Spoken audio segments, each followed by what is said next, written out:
It seems that I finally found an honest theoretical physicist to talk to. This is a sophisticated theoretical physicist and astrophysicist. I am elated. There are many physicists in my network. My work touches their prior education. I always hoped that one or all of them will object to my ideas and say something such that a scientific discussion could ensue. That never happens, but hope springs eternal. This is the message I sent to the astrophysicist. The prior message was 2 years ago and was still waiting for a reply. Astrophysicists are infinitely busy. Let's read it together. A long time has passed since we last communicated. I improved the theory when I tried to work with binary pulsars. I had to use the full version of my theory's laws of nature. I tried to use approximations in the past. Fortunately, the center of mass, two-body problem simplified my force. I used the new formulation to recover the planet's precession and to predict the binary pulsar's precession. I showed that GR is a very limited model, valid only for R equals m1 divided by m is equal to 0. It doesn't work for R close to 0.5 as it is in the binary pulsars. I also applied my theory to the merger of binary black holes GW231123. I would love to hear your take on my work. You can see the force I derived from first principles. Cheers, Marco Pereira. These are the law of gravitation I derived from first principles. It looks like the empirical Lorentz force for electromagnetism. That is not a coincidence. That is because both forces result from the same metric waves, Dieulaton field, and the application of the quantum Lagrangian principle, QLP. The difference is in the coupling parameters. Gravitation is epoch-dependent and electromagnetism is not. Here are the WHO predictions for planets' precession rates. It is clear that WHO predictions match observations, general relativity predictions, and observed or calculated precessions. Here we can see the R dependence of WHO precession predictions. R is the ratio between m1 and the total mass m. Here are the binary pulsars predictions with the semi-major axis, and the total mass m scaled by n lobes. General relativity prediction is radians per orbit. The plot shows precession in degrees per year.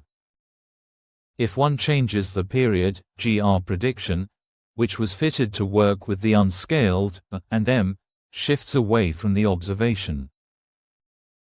The theoretical physicist speaks. Dear Marco, thank you for sharing your recent work.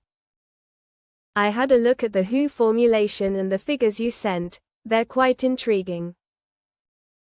I see that in the solar system regime, your predictions align closely with both observations and GR, which is encouraging. But what's particularly interesting is the behavior in binary pulsars. The plot you showed indicates that WHO matches observations more closely than GR does, especially at higher mass ratios. Out of curiosity, could you clarify which observational data or source you used for the binary pulsar precession rates? Also, have you done any uncertainty analysis to show whether the deviation from GR is statistically significant? Dear astrophysicist, this spreadsheet contains the information I used in my calculations. From your question, I can see that, like everyone else, you think that GR makes predictions about binary pulsars. Unlike planets, orbital parameters for binary pulsars are not known. We cannot observe A, m, m1, m2. Supposedly, we can observe E, eccentricity. I assumed the eccentricity was correct in my calculation. So, you have three parameters left, A, m1, and m2, and you need three equations to determine them. One of them is Einstein's prediction of precession in radians per orbit. The other two equations are Kepler period Pb and Peters-Matthews orbital decay dA, dt or Pb_. Here we have Einstein's precession in radian per orbit prediction. The third Kepler's law for period and the Peters-Matthews equation for the derivative of Pb with time or Pb_. This parameter can be provided in microsecond per second or millimeter per day. Their three formulas are used to fit the three leftover orbital parameters m1, m2, and the semi-major axis, A. Eccentricity is measured in the time of arrival data. According to general relativity, both systems have exactly the same dynamics in terms of relativistic effects. The velocity at the periastron depends upon the mass ratio. That clearly has to have an effect, and yet, we are expected to accept GR as capable to predict precession. The precession observations and predictions are in degrees per year. That distinction is essential. So, now that you know that GR is not predicting anything, it is just one of the fitting equations. As a fitting equation, it will always be 100% correct, infinite precision. Hence, asking about deviation, statistical significance, misses the point. Precession, degrees per year, is observed. Pb, in seconds, is observed. From these two equations, you solve m and a. Here is how one solves for m1 and m2 to finish the characterization of the binary pulsar's orbital parameters. In other words, general relativity never, ever predicted anything about binary pulsars, and they are not tests to general relativity. If they were characterized as such in a grant proposal, the principal investigator lied to the sponsor. The sponsor, who drinks the same Kool-Aid, accepted the grant without a single correction. Does that solve the problem? No. Precession cannot be defined solely by m. If that were the case, it wouldn't depend upon the angular momentum L. The angular momentum L of a two-body Keplerian orbit is given by L is equal to mu times h, where mu is equal to m1 times m2 divided by m1 plus m2. Mu is the reduced mass and h is the specific angular momentum. Here we have the formula for specific angular momentum h and the formula for the real angular momentum L. L depends upon both masses because mu depends upon both masses. Precession ought to depend upon L, and because of that it has to depend upon both m1 and m2. We never question general relativity. It turns out that it has glaring evidence that it is an incorrect model for reality. Einstein's precession formula doesn't depend upon mu or m1 and m2. It only depends upon m. Upon inspection, it becomes clear why GR is wrong. The reason is that it cannot replicate the dynamical reality. The Schwarzschild metric is a central mass, no wobbling around a center of mass, and there is no use of the second mass m2. In other words, the geodesic doesn't depend upon the second mass in the two-body problem. To represent reality, it would have to depend upon both masses. When I use my theory to predict the precessions using as input the masses m1, m2, and a, determined by the accepted fitting, this is what I obtained. Well, since my theory was all right for planets, one should ask oneself what is different about pulsars. What is different is that pulsars are systems where the two bodies have similar masses, as opposed to 1 and 1/1,000th, as in the case of the Sun and planets. That led me to think about the Schwarzschild metric and Einstein's derivation of the precession formula. That derivation is for a system with m1 has 0 mass. Only if m1 had 0 mass would it follow a geodesic. Well, we always heard the opposite. We always heard pundits telling us that in that derivation, all massive bodies would follow geodesics. It is clear that we have been lied to by self-delusional scientists. The reason is clear. The binary system dynamics should depend upon angular momentum. Angular momentum is a function of both masses. Any model that represents the binary system will have to depend upon both masses. Period. Upon inspection, it was clear that my predictions were multiples of the observation. This was an indication that the observed period was wrong, not by 1% or a microsecond but by 100% or more in certain cases. This can only happen if the number of lobes is more than 1. Representing a higher number of lobes means multiplying the PB by n_lobes. This can be done by scaling both m and a by n_lobes. That doesn't change Einstein's prediction for radians orbit. It changes GR prediction in degree per year.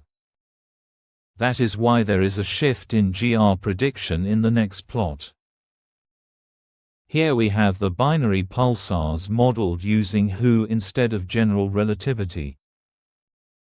Einstein's predictions shifted because of the period is now PB times n lobes.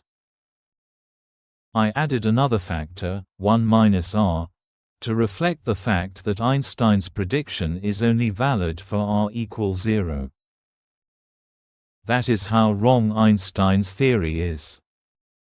Einstein's general relativity, lauded for 120 years as the best theory, cannot model a simple two-body system.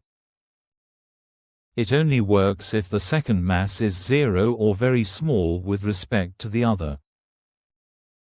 In other words, the world has been fooling themselves for 120 years and counting. I say that because most theoretical physicists will not confirm or challenge my assertion. It is simple. Just look at Schwarzschild metric and its use in the derivation of the precession formula and show me the m2 dependence. There isn't any. QED.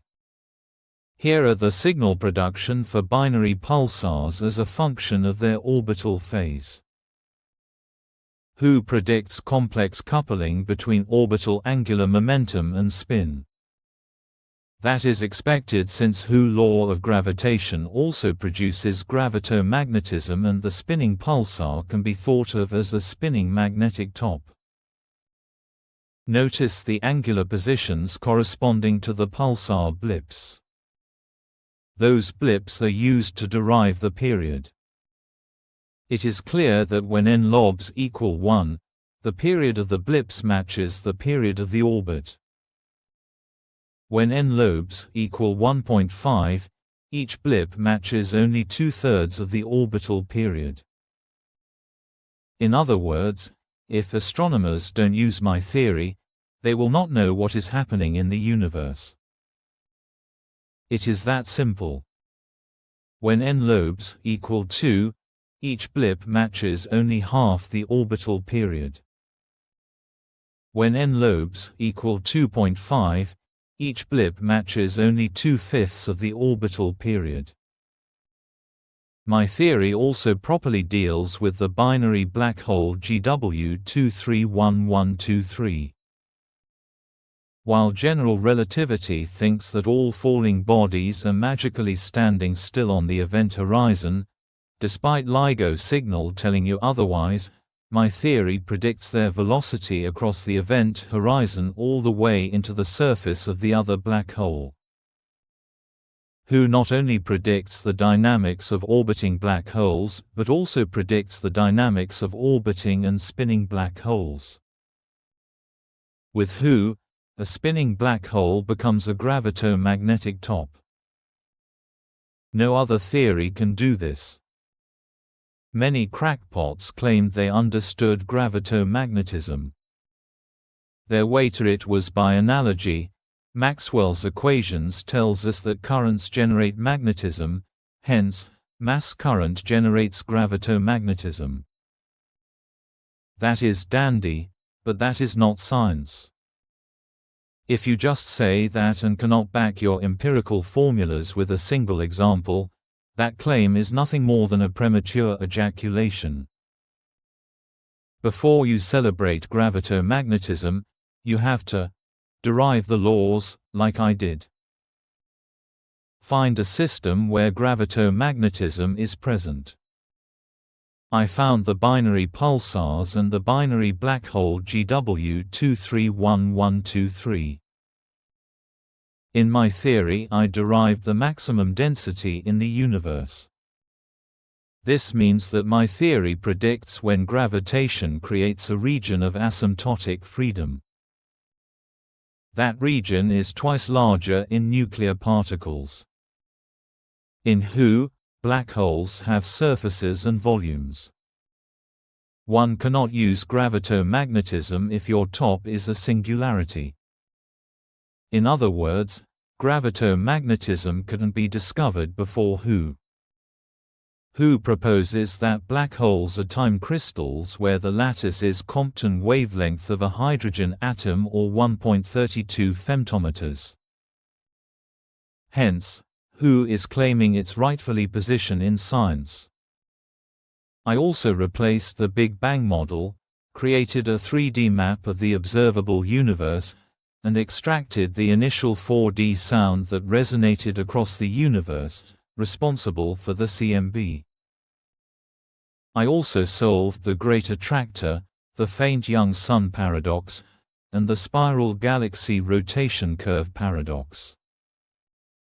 I also recreated quantum chromodynamics and QED. It is amazing that scientists wouldn't ask me how did I do it. The explanation is that they are not concerned about humanity. They are concerned about copying my work and front-running me.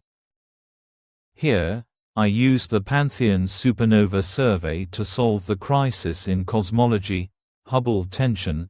In other words, I did a lot and yet I am not allowed to publish my work. This is not a small achievement. The 533 scientists in the Cosmoverse project couldn't do it. Dr. Adam Rees, Nobel Prize in Physics, failed, despite of getting the Nobel Prize. In other words, it is relevant and should be part of the conversation. I need your help. Cheers, Marco Pereira. Were you able to understand it? Do you have any questions or comments? Well, I don't know if you were able to read it, but the image tells that Marilyn Monroe told Einstein that they should have a baby. It might come with Einstein's intelligence and Marilyn's beauty. Einstein, being an ass, replied, "It might come with my beauty and your intelligence." That is why Einstein never got to second base with Marilyn. He has only himself to blame. This proves what we all knew. Einstein was a pompous moron. Come on, astrophysicists, come and defend Dr. Albert Einstein.